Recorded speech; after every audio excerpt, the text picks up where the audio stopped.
After a series of high-profile suicides last year, including Anthony Bourdain, one restaurant owner in Sacramento, California, decided to take action. He's now trying to spark a national movement, one kitchen at a time. John Yang reports for our weekly series on the leading edge of health and science. The dinner specials at Mulvaney's B&L restaurant in Sacramento?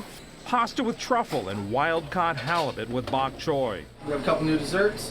The mood of the staff? Very anxious. If you haven't when you checked in today, please use our mental health check-in box, and put your card in there to see where you guys are at. Tensions are high because chef and owner Patrick Mulvaney blew up earlier when a catering job went wrong. Months ago, the staff might have pushed their feelings aside, smiled for the customers, and moved on. But these days, workers are encouraged to be open about their feelings and keep an eye on each other. It's a change born out of necessity and loss. I mean, I have the best job in the world, let's face it. Anthony Bourdain's suicide last year shocked the restaurant community around the world. The host of CNN's Parts Unknown was beloved by chefs, candid about his battles with drugs and depression. In Sacramento, Bourdain's death came amid a string of restaurant workers' suicides. So in 4 weeks, we had 4 people die. And on a Sunday, we had a memorial here for our server.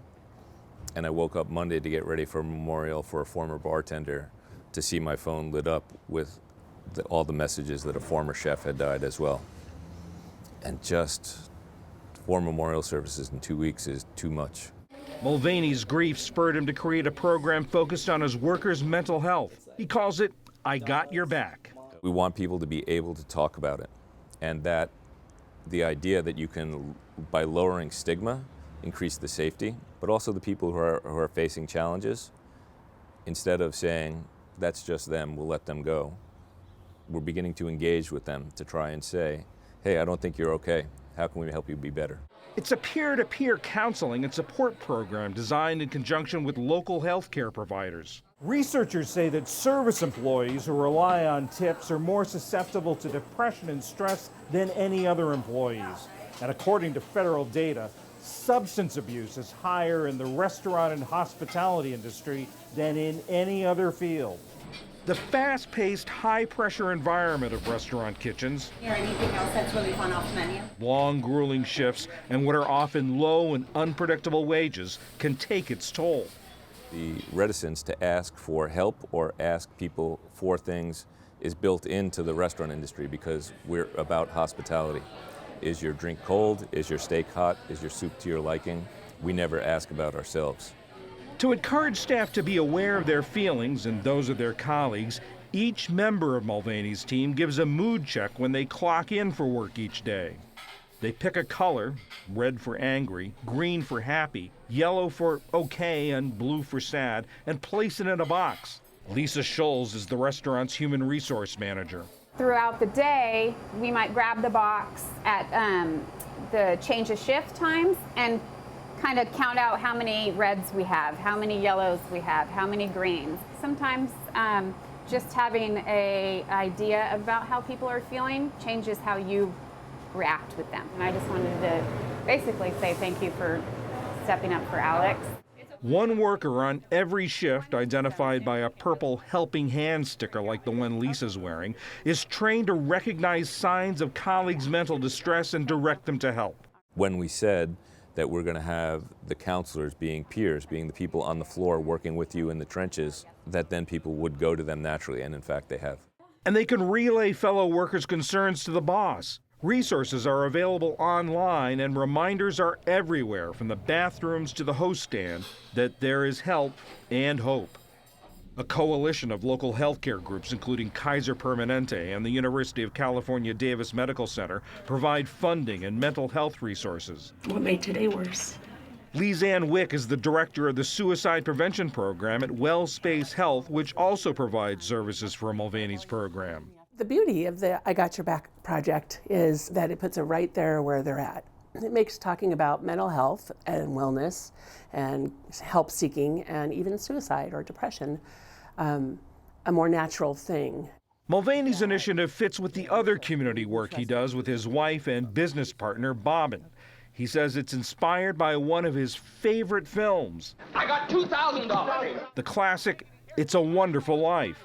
The B&L in his restaurant's name stands for Building and Loan, a nod to the institution at the center of the movie's story. Merry Christmas, you wonderful Building and Loan! I hoped that we would open a place for people to come to talk about issues of the day and invite us into those conversations.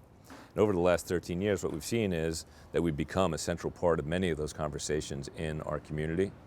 And this is the first time where we are bringing that outside community in to talk about how to help our own community too. Help people like Casey Scheidler, executive chef at another Sacramento restaurant, Taylor's Kitchen. She's been diagnosed with bipolar disorder. In the 10 years she's worked in professional kitchens, she says she's hit rock bottom in both her alcoholism and mental health. As far as everything else for the menu? In 2018, she was having suicidal thoughts but never talked about it. After Bourdain's suicide, she attended a I Got Your Back session at Mulvaney's. After that first meeting, even though I didn't speak, I felt better. That's when I spoke with my mother for the first time. Like my mom has been in the mental health field my entire life, and she's always been the safe person to talk to. But even then, I wouldn't talk to her. I wouldn't talk to anyone. I don't know why. That's not true. Yeah. I know exactly why. It's just an incredibly difficult thing to say out loud and amidst people. Since then, she's gotten the treatment she needs, including medication. She's now trained in mental health first aid and is running an I Got Your Back program at her own restaurant. Everyone in the room, we've all faced a pretty tough year, but also a tough life, and started to think about how we change the culture in our kitchens. By organizing mental health training sessions for other Sacramento restaurant owners, Mulvaney hopes he'll be able to expand the program statewide and one day take the program to kitchens across the country. As we, as an industry, start to talk about this and open it up and reduce stigma, we think that everyone will begin to come into the conversation. And he hopes his efforts provide an example for others to follow. For the PBS NewsHour, I'm John Yang in Sacramento, California.